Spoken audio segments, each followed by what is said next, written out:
ऊंट के मुंह में जीरा, a drop in the ocean, अंत भला तो सब भला, all is well that ends well, जैसा करोगे वैसा भरोगे, as you sow so shall you reap, तुम्हारे मुंह पर धूल लगी है, there is dust on your face, धूल पोंछ लो, वाइप ऑफ द डस्ट, अब चला गया। Now it's gone.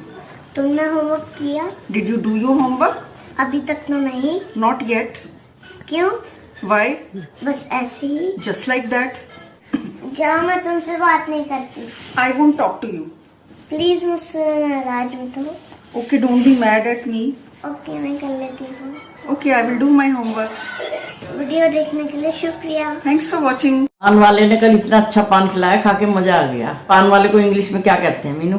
पान को इंग्लिश में बोलते हैं बीटल लीफ सेलर, मतलब बेचने वाला। तो पान बेचने वाले को इंग्लिश में बोलते हैं बीटल लीफ सेलर। चाय वाले को इंग्लिश में क्या कहते हैं? चाय वाले को इंग्लिश में बोलते हैं टी सेलर। दूध वाले को क्या बोलते हैं इंग्लिश में? और दूध वाले को इंग्लिश में बोलते हैं मिल्क मैन। मेरे बाल कैसे लग रहा है? आपके बाल तो बहुत सुंदर लग रहे हैं। Wow, your here is looking beautiful. पर आपके बाल तो उलझे हुए हैं। Your here is tangled. मुझे मेरे बाल सुलझा दो। Untangle my hair. टैंगल का मतलब होता है उलझे हुए, अनटैंगल का मतलब होता है सुलझाना। तो अगर आप कहना चाहते हो मेरे बाल उलझे हुए हैं, माई हेयर इज टैंगल्ड, उसके बाल उलझे हुए हैं, हर हेयर इज टैंगल्ड। मेरे बाल सुलझा दो, अनटैंगल माई हेयर, उसके बाल सुलझा दो, अनटैंगल हर हेयर। बच्चे बिल्कुल नहीं पढ़ते, सारा दिन मोबाइल में लगे रहते हैं। अरे क्यों चिंता कर रही हो, पढ़ लेंगे। मैं तो इन्हें समझा के हार गई, ये सुनते ही नहीं। आप खामखा परेशान हो रही है। आप खामखा परेशान हो रहे हैं, इसको इंग्लिश में क्या कहते हैं? आप खामखा परेशान हो रहे हो, इसको इंग्लिश में कहेंगे you are unnecessarily getting worried.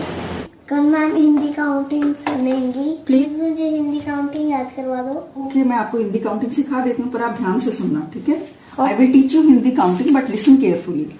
44, 44, 69, 69, 47, 47, 85, 85, 49, 49, 79, 79, 55, 55, 37। 37। Meenu तो बड़े दिनों बाद आई है, कहाँ भी जीती थी नहीं?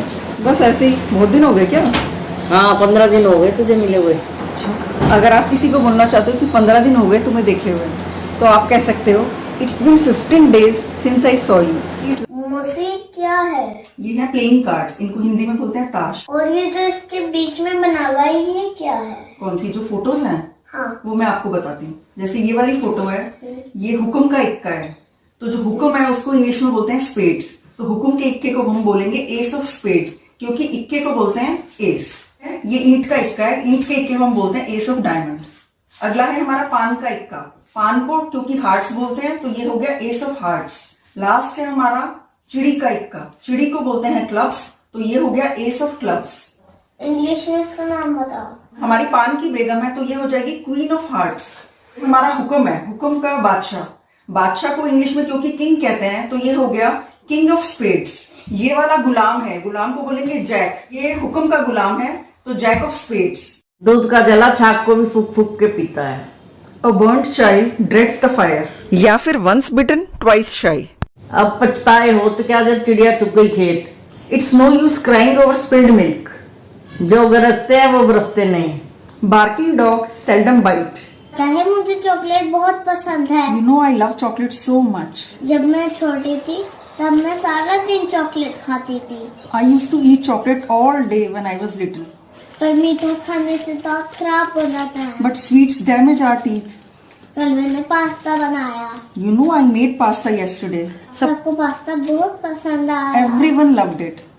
सोने का टाइम हो गया है। It's time for bed। मुझे नींद नहीं आ रही है। I'm not feeling sleepy। मुझे ताश खेलना है। I want to play cards। आपको ताश खेलना आता है? Do you know how to play cards? आपसे बात करके अच्छा लगा। Nice talking to you। ये जरा चद्दर झाड़ दे। अच्छा चलो झाड़ देती हूँ। अच्छा, चद्दर झाड़ने को इंग्लिश में क्या कहते हैं? चद्दर झाड़ने को इंग्लिश में कहते हैं शेक ऑफ द बेडशीट। अगर आप बोलना चाहते हो कि आपको अपनी चादर रोज झाड़नी चाहिए तो आप बोलेंगे you should shake of your bedsheets daily. Cancer के डॉक्टर को इंग्लिश में क्या कहते हैं? कैंसर के डॉक्टर को इंग्लिश में बोलते हैं ऑन्कोलॉजिस्ट। दिल के डॉक्टर को कार्डियोलॉजिस्ट। आंखों के डॉक्टर को ऑफ्थेल्मोलॉजिस्ट। जानवरों के डॉक्टर को वेटरिनेरियन। स्किन के डॉक्टर को डर्मेटोलॉजिस्ट। हड्डियों के डॉक्टर को ऑर्थोपेडिस्ट। बच्चों के डॉक्टर को पीडियाट्रिशियन।